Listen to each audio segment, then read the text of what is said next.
Bureaucracy of India is corrupt. Corruption start कहाँ से होता है? यूपीएससी रिजल्ट के पहले वाले दिन से करप्शन स्टार्ट होता है। कैसे? यूपीएससी का रिजल्ट आता है हर साल। उस दिन जितने कोचिंग इंस्टीट्यूट्स हैं हमारे देश के, वो सारे के सारे उनके पास पैसे लेके पहुंच जाते हैं कि आपका फोटो यूज करना, आपका नाम यूज करना है। पहले दिन उनके पास पैसे पहुंचने स्टार्ट हो जाते हैं। इम्पोर्टेंट है। तो एक आईएएस को निकाल क्यों नहीं सकते? The cage is so strong, even a god can not remove an IAS. तुमसे सबके सब बड़े बड़े लोग आके मिल रहे हैं। The MLAs are meeting you, the MPs are meeting you. तुम कहीं पे जा रहे हो, ट्रैफिक पुलिस वाले को सलाम कर रहे हैं, तुम्हारे पीछे गाड़ियां चली हुई हैं। You are elite, you are different, you are something else. ये बाकी सब तुम्हारे नीचे हैं। Where do they keep all this cash?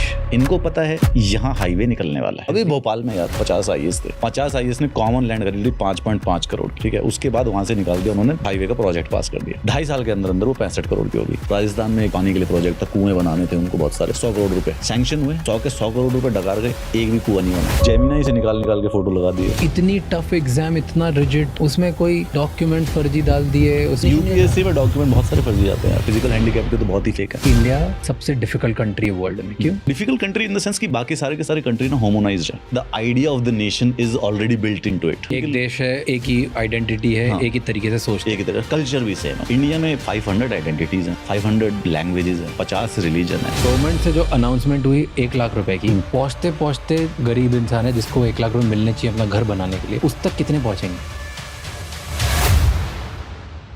कोई छोटा सामान ट्रांसपोर्ट करना होता है तो पार्टनर ढूंढना बहुत डिफिकल्ट होता है। या तो वो वेंडर्स सिर्फ सर्टन वेट का सामान ही ट्रांसपोर्ट करते हैं, या फिर बहुत एक्सपेंसिव होते हैं। The best part is porter से आपको कभी प्राइजेस के लिए निगोशिएट नहीं करना पड़ता। जो रेट ऐप पे दिखता है वही आप पे करते हैं। लॉजिस्टिक्स एक्सपर्ट पोर्टर के साथ आप अपना सामान बिना किसी टेंशन के ट्रांसपोर्ट कर सकते हैं। To know more about our title sponsor Porter and their services, check the link in the description.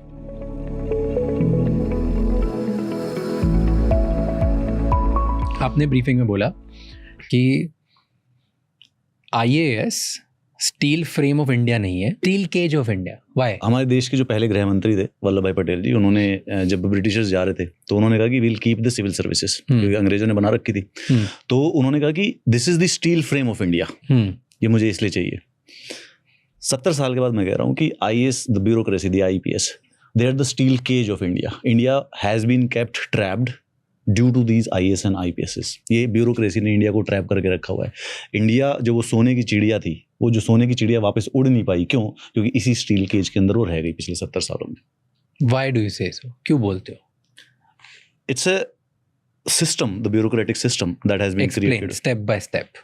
Step by step. देखियो, अंग्रेज जो थे जब हमारे देश में राज कर रहे थे, तो उनको रिसोर्सेज को एक्सट्रैक्ट करना था, और जो इंफॉर्मेशन है उसको जनता से शील्ड करना था, और तीसरा जनता को कंट्रोल करना था, ठीक है, ताकि कभी दोबारा से 1857 का रिवोल्ट ना हो सके। उनके दिमाग की उपज थी एक आईएएस और एक आईपीएस। आईएएस का काम है कि भाई साहब जमीन को, लैंड को कंट्रोल करो, लैंड सारी मेरे पास होनी चाहिए, रेवेन्यू को कंट्रोल करो, सारे के सारे फॉरेस्ट को मैं कंट्रोल करूंगा, ठीक है।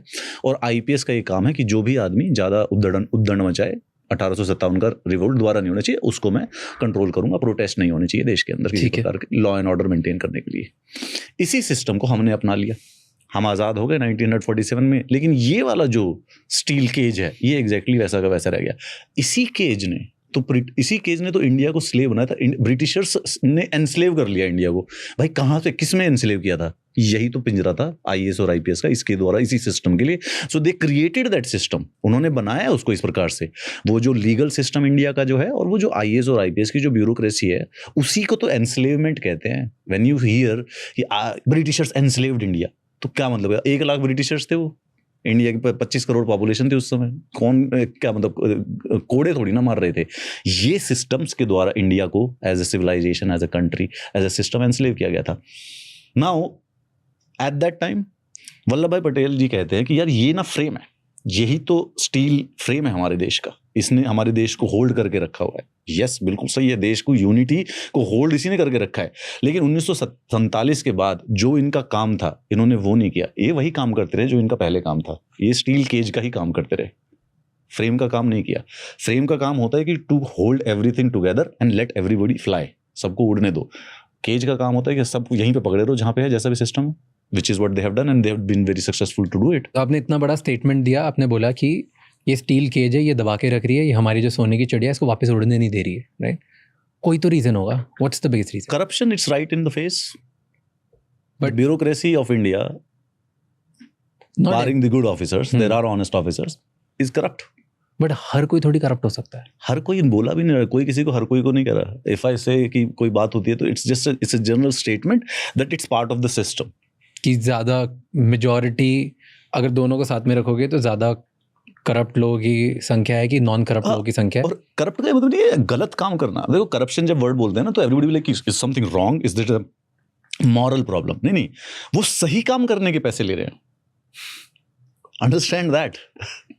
सी देखो एक सिंपल सी बात है, जैसे आपको छोटी सी भी दिखाता हूँ कि करप्शन को हम जब भी सोचते हैं ना तो इन आवर माइंड परसेप्टिवली वो है कि वो बहुत ही नेगेटिव चीज़ है और वो कोई आदमी बैठ के गलत कर रहा है and we feel something evil, जो हम मूवी में स्टीरियोटाइप इविल्स देखते हैं. ठीक है, खा रहा है ये. हाँ, कोई आदमी ऐसे विलन टाइप का जो आदमी है.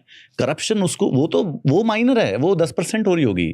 असली करप्शन है कि जो काम करना है, जो सही काम करना है, उसके पैसे लेना.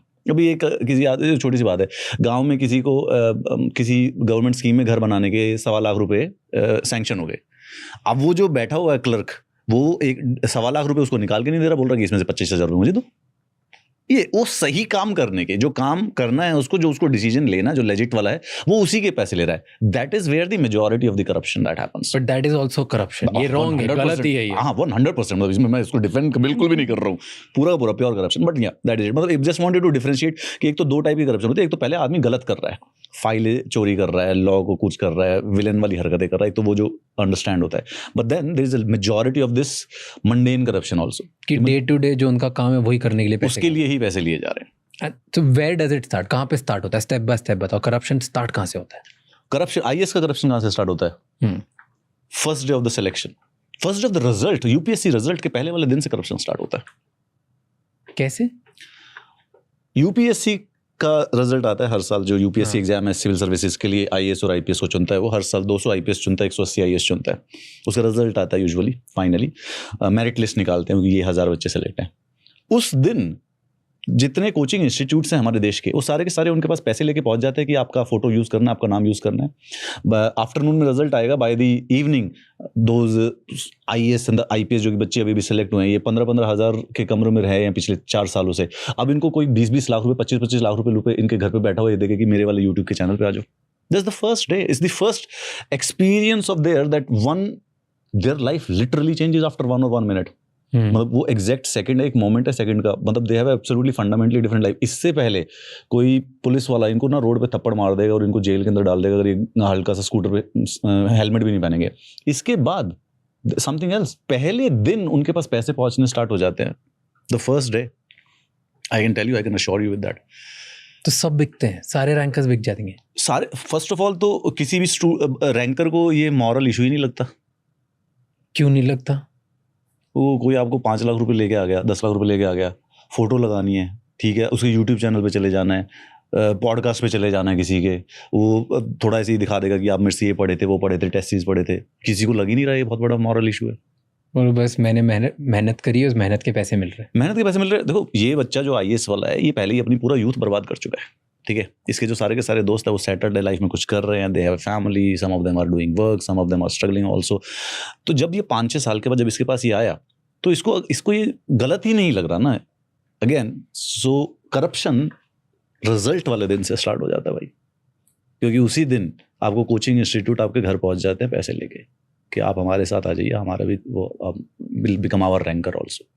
और ये करप्शन नहीं लगता क्योंकि